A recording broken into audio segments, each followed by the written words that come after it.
Welcome students to Samadhan classes. These are very testing days, Corona days, schools are closed, and as an alternative, I have tried to start the classes online.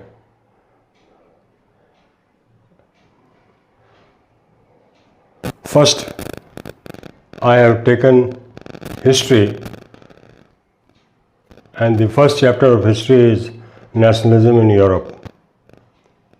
What will be my study plan for the next 8 classes?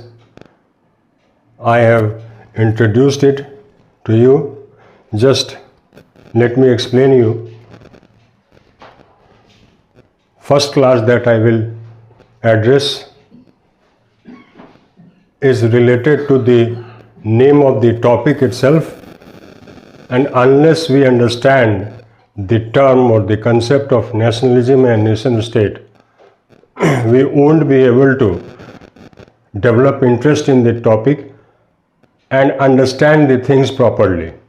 So the first class which I have planned is explaining nationalism and nation state, followed by a brief introduction of the stage in history when there was need to make the countries of Europe nation states.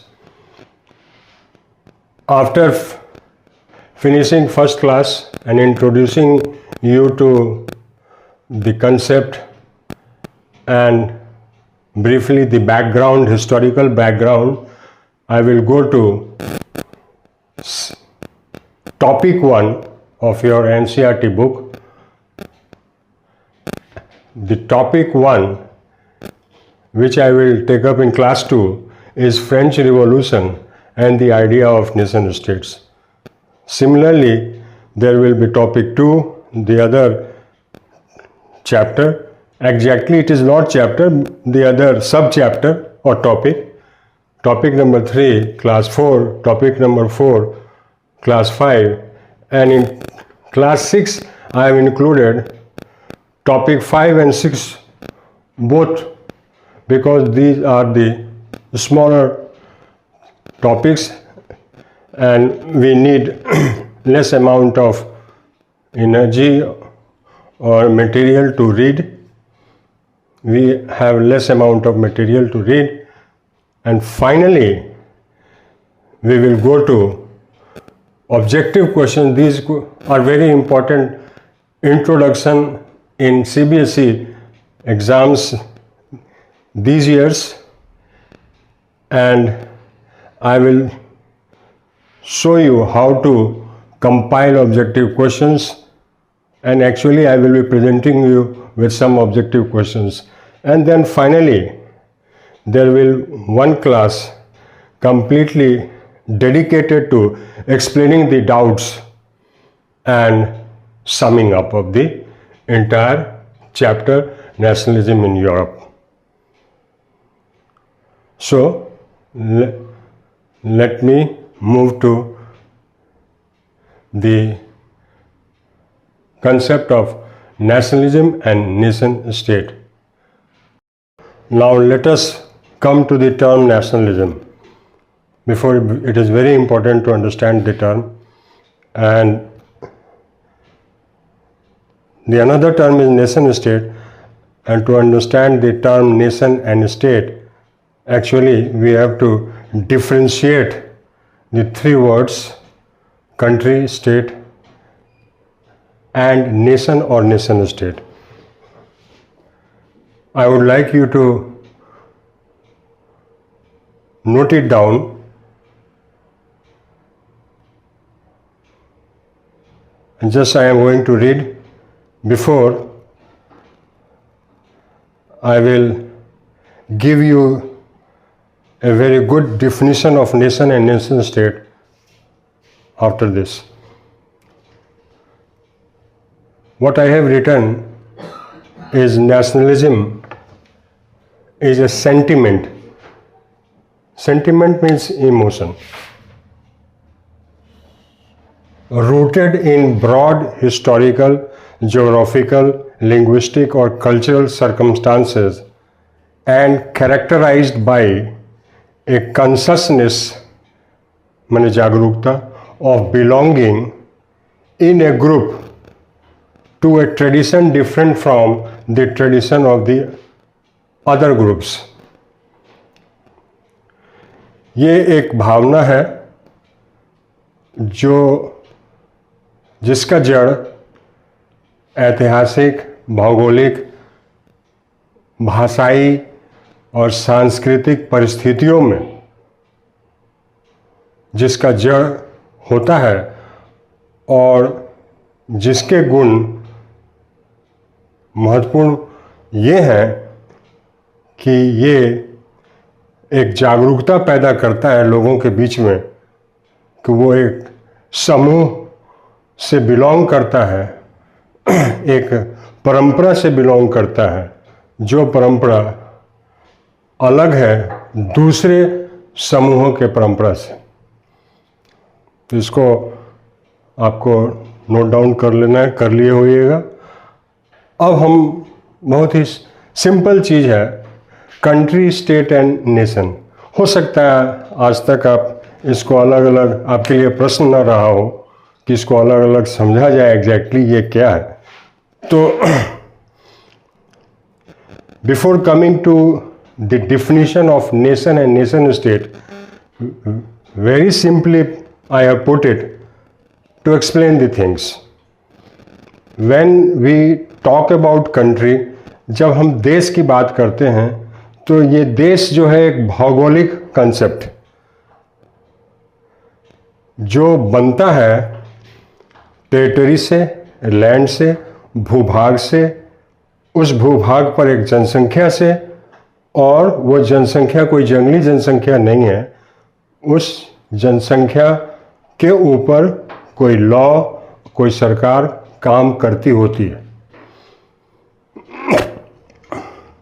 अब इसी country में अगर हम sovereignty जोड़ दें, मतलब territory, population 1, 2, 3 and 4, अगर इसमें सॉवरेंटी जोड़ दें तो इसके 4 तत्व हो गए, 4 एलिमेंट्स हो गए, 4 इंग्रेडिएंट्स हो गए। इसी से मिलकर बना हुआ है स्टेट। स्टेट को हिंदी में राज्य कहते हैं, लेकिन राज्य का 2 मतलब है। एक राज्य तो जो अभी हम लोग चर्चा कर रहे हैं वो हुआ, एक राज्य से हम लोग प्रांत समझते हैं। तो हम लोग यहाँ पर प्रांत की बात नहीं कर रहे हैं, हम लोग जैसे ये कहें कि इंडिया इज ए स्टेट, उसकी बात कर रहे हैं। अब इसमें before independence India was not a state, it was a country, because there was a territory, on that territory there was a population, and that population was under control of some law or government. But after independence India, which was country, became a state. How it became a state? Because it got sovereignty. इसको हिंदी में कहते हैं संप्रभुता।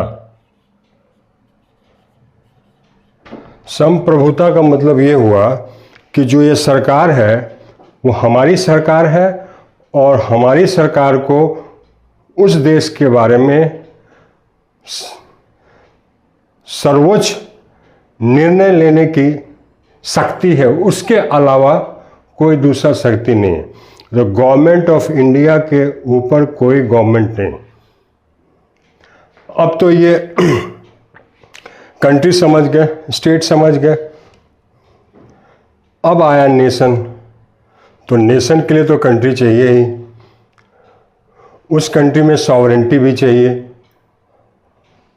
अगर इस सब के अलावा वहाँ रहने वाले जितने लोग हैं, वहाँ का शासक, वहाँ का जो सिटीजन है, वहाँ का जो नागरिक है, वो अगर समझता है कि वो एक है, उनमें भावना है बिलोंगिंगनेस का, वननेस का, यूनिटी का, एकता का, तो वैसे कंट्री और स्टेट को ही नेशन कहते हैं। ये नेशन पहले नहीं हुआ करता था। ये विश्व में सबसे पहले यूरोप में नेशन और नेशन स्टेट बना। वहाँ से सब देशों में धीरे धीरे जैसे जैसे समय बीता, ये नेशन स्टेट, हर एक देश नेशन स्टेट हो गया। आज का जो मॉडर्न वर्ल्ड है उसमें प्रायः सभी देश नेशन स्टेट है। तो इसमें जो ये नेशन और नेशन स्टेट जो टर्म है, इसको भी हम डिफाइन करेंगे, उसको भी आप नोट कर लीजिएगा। ये अभी हमने आपको समझाने के लिए ये बताया।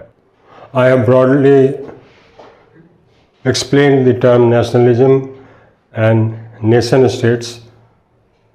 For nation state, I tried to make you understand by comparing the three popular terms: country, state and nation or nation states.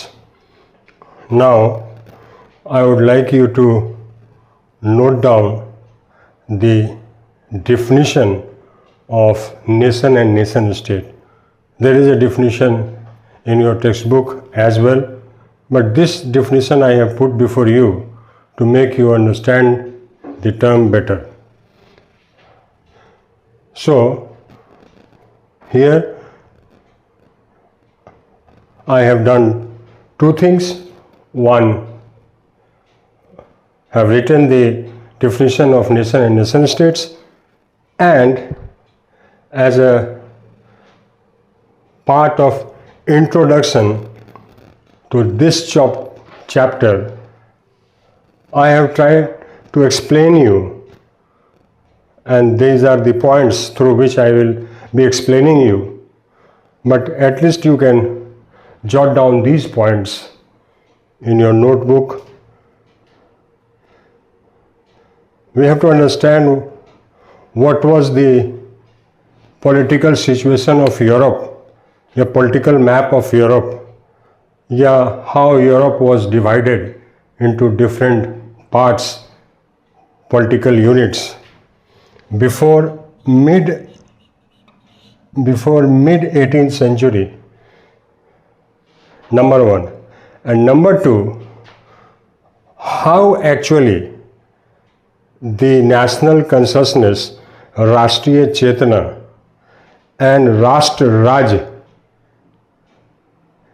का उत्पत्ति या आगमन ये कैसे हुआ, ये एक्चुअली कहानी शुरू हो जाती है रेनेसां, जो कि 14th सेंचुरी का डेवलपमेंट है, रिफॉर्मेशन जो कि 16th सेंचुरी का डेवलपमेंट है। रेनेसां और रिफॉर्मेशन टर्म से आप लोग वाकिफ़ होइएगा। 8 के क्लास में या उसके पहले के क्लास में आप इससे परिचित हैं। ये इटली में शुरू हुआ रेनेसां, जिसको बहुत सिंपल टर्म में रिबर्थ या रिवाइवल, अब किस चीज़ का रिवाइवल वो अभी हम लोग ब्रॉड आउटलाइंस जो पॉइंट का है उसको समझने के बाद समझाने का प्रयास करेंगे। और दूसरा है रिफॉर्मेशन। ये स्टार्ट हुआ जर्मनी में और वहाँ से दूसरे देशों में फैला। ये जर्मनी में स्टार्ट हुआ, वहाँ से दूसरे देशों में फैला। ये इटली में स्टार्ट हुआ, वहाँ से दूसरे देशों में फैला।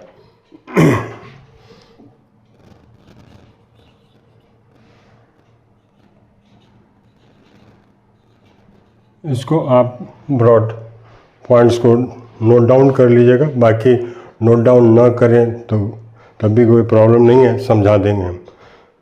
उसके बाद दूसरा पॉइंट है राइज ऑफ ट्रेड। व्यापार बढ़ा, तो व्यापार बढ़ने से जो मर्चेंट क्लास है और जो सिटीज़ है उसके कुछ डिमांड्स, नए डिमांड्स आ गए। उनके इंटरेस्ट नए आ गए, उनका नीड नया हो गया। जो पुरानी व्यवस्था में जो फ्यूडल व्यवस्था था, सामंती व्यवस्था था, लैंड से रिलेटेड व्यवस्था था, उसमें वो पूरा नहीं हो रहा था। दूसरा पॉइंट ये है। तीसरा, जो पहले के राजा हुआ करते थे उससे ज़्यादा पावरफुल फ्यूडल लॉर्ड्स होते थे, तो राजा को पावरफुल बनाना मर्चेंट चाहता था। राजा खुद पावरफुल बनने के लिए पैसा चाहता था, और ये पैसा मर्चेंट राजा के डिफरेंट काम के लिए सप्लाई करते थे, और इसलिए मर्चेंट्स और किंग्स के बीच में एक तरह से एक इंटरडिपेंडेंट संबंध हो गया। ये एक दूसरे पर डिपेंड करने लगे।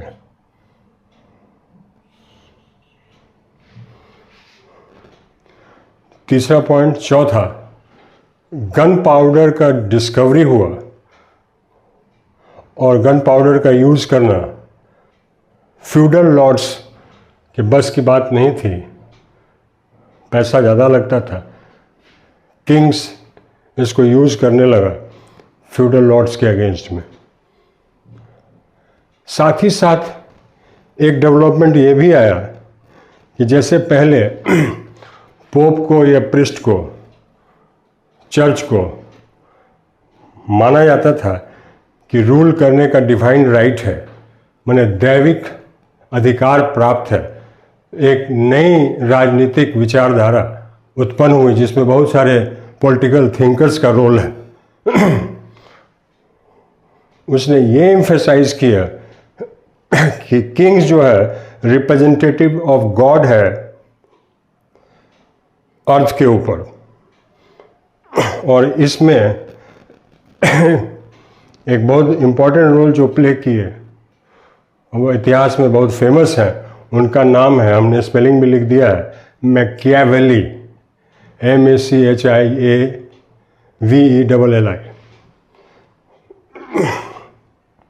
एंड लास्टली, जो नेशनल लैंग्वेज एक जगह, एक कंट्री, एक स्टेट, एक नेशन, एक राष्ट्र, वहाँ पर जो रहने वाले लोग हैं उनकी भाषा एक हो, दूसरे देश की भाषा वो ना यूज़ करें, ये भी शुरू हो गया। एक्चुअली ये शुरू हो गया रिफॉर्मेशन के काल से ही, और लास्ट में कॉलोनियल एक्सपेंशन, ट्रेड बढ़ा, राजा की आमदनी बढ़ी, मर्चेंट इम्पोर्टेंट हुआ, और फिर किंग के पास या राजा के पास, मोनार्क के पास कॉलोनीज़ बहुत सारे हो गए, तो वो ज़्यादा पावरफुल हो गए।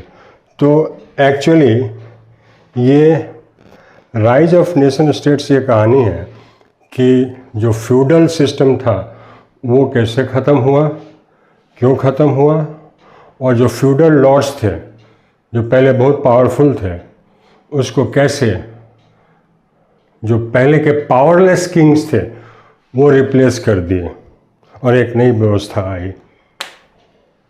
तो इसको हम लोग ब्रॉड पॉइंट में समझ गए हैं। ये एक्चुअली समझने के लिए है, इंट्रोडक्शन इसीलिए हमने यहाँ लिखा है।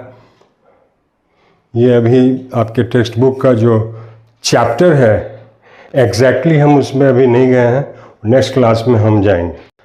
And before leaving you I would like to briefly, although I have explained you, but I would like to briefly read something which I have prepared on my own, and that will help you a lot. So you have to just listen it, nothing else. So be attentive. Europe before mid-18th century was not as we see today, divided into political units called nation states. The countries of Europe were ruled by powerful feudal lords and powerless kings who were dependent on these lords for their soldiers. Supply सेना का ये Lord ही करते थे राजा को। एक बात तो ये हुआ पहले के यूरोप का। दूसरा, the traditional boundaries were irrational. देश का जो बाउंड्री था, सीमा था, वो कोई तार्किक आधार पे नहीं बना हुआ था और वो बदलता रहता था। The territorial boundaries were irrational and kept changing. और उस एरिया में, उस स्टेट में या उस कंट्री में जो लोग रहते थे, उनके पास कोई कॉमन सेंस नहीं था नेशनलिटी का या यूनिटी का। There was no sense of common nationality that distinguished one country or state from those of another. Now I am coming to this part, rise of national consciousness. Rise of national consciousness started during Renaissance and the Reformation. Renaissance, actually what it did to facilitate the rise of nation state was that it undermined the domination of Catholic Church. It marked a decisive shift in concern for humans as distinct from divine matters. Urge to seek joy on earth, ये पृथ्वी पर आनंद उठाना, ये इसकी चाहत लोगों में बढ़ी। Renaissance ने इसको बढ़ाया बनिस्बत उसके, rather than in an afterlife, मरणोपरांत, विच द चर्च, जो आज तक चर्च एडवोकेटेड, वॉज एम्फसाइज्ड। ये एक्चुअली ह्यूमनिज्म का कंसेप्ट है, मानववाद, जिसमें humanity is more important than divinity. This is what Renaissance did.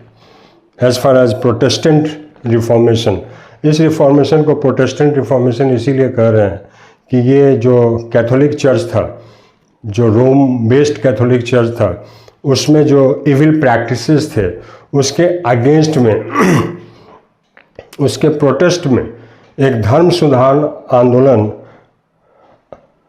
शुरू हुआ जर्मनी में। और उसने कुछ बातें कही, कुछ चेंजेस लाया और जो लोगों ने उसको, कॉमन लोगों ने और रूलर्स ने भी अपनाया। Protestant Reformation established separate churches in many countries, generally on national lines, abolished the special status of priest as representative of gods on earth. पहले ये थे भगवान के प्रतिनिधि, पहले प्रीस्ट हुआ करते थे, पोप हुआ करता था। और पोप जो है धर्म के अलावा धर्मेतर मामलों में भी हस्तक्षेप करता था।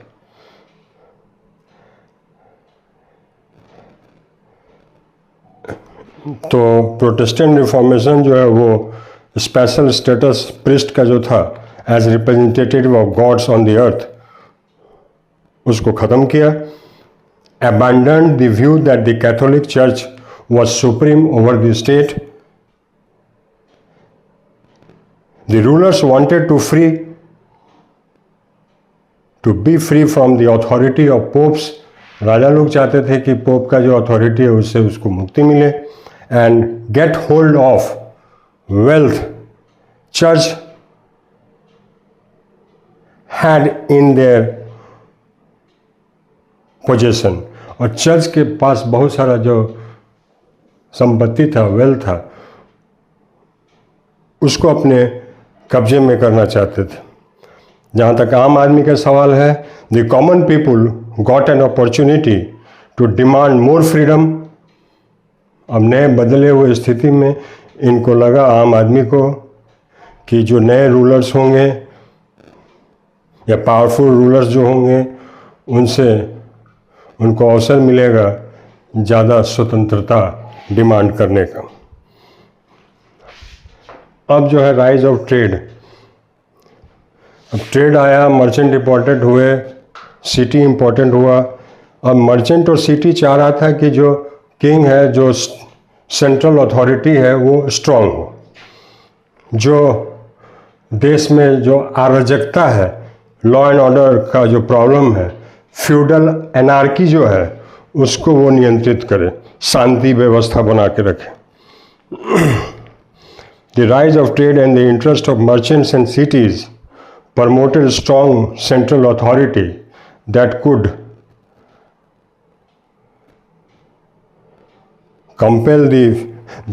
stop feudal anarchy and local disorders। ये एक। और क्या करेगा? Powerful central authority remove the restrictions on division of countries into small states. ये फ्यूडल लॉर्ड छोटे छोटे जागीर में देश को बांटे हुए थे। अब राजा आएगा, वो रिस्ट्रिक्शन जो है, माने वो मर्चेंट अपने हिसाब से छोटे छोटे यूनिट्स चाहेगा, उस पर जो पहले से रिस्ट्रिक्शंस था उसको ख़त्म किया करेगा राजा, ऐसा उनकी उम्मीद थी। Build roads and canals, road बनवाएगा, कैनाल्स बनवाएगा, ट्रांसपोर्ट एंड कम्युनिकेशन के लिए इम्पोर्टेंट है। एंड इन्फोर्स, और लागू करेगा कानून और व्यवस्था, law and order. The kings too needed money that merchant could supply for building their own armies. Merchant पैसा दे सकता था, वो अपनी सेना बना सकता था, स्टैंडिंग आर्मी बना सकता था, लेवी की ज़रूरत नहीं होती, और एक नई प्रशासनिक व्यवस्था कायम कर सकता था। For building their own आर्मीज, creating administrative system and the courts. इसी बीच में यूज़ ऑफ गन पाउडर जो है वो किंग्स को हेल्प किया। The use of gun powder help the kings to easily destroy the feudal castles. उनका जो महल था, उनका जो किला था, उसको तोड़ने में और भंग करने में ये गन पाउडर का यूज़ बहुत यूज़फुल हुआ किंग्स के लिए। और एक नई new political thinking made the rulers, राजाओं को representative of God on the अर्थ ये बना दिया। मैकियावेली तो और डिटेल में राजा का क्या पावर होना चाहिए उसकी चर्चा किया है, जो इतिहास की बात है। एंड फाइनली नेशनल लैंग्वेज, जो कि रिफॉर्मेशन से ही, जैसे जर्मनी में जर्मन नेशनल लैंग्वेज हो गया, जर्मनी छोटे छोटे राज्यों में डिवाइडेड था। And the process of colonial expansion also made nationalism and nation state a reality, एक सच्चाई हो गई by the 19th century, 19वीं शताब्दी के ख़त्म होते होते तक। ये यहाँ इंट्रोडक्शन ख़त्म हुआ, यहाँ फर्स्ट क्लास ख़त्म हुआ। सेकंड क्लास में हम लोग सीधे जो आपका टॉपिक नंबर 1 है उस पे हम लोग जाएंगे, जो कि है French revolution and the idea of nation state. Thank you, that's all.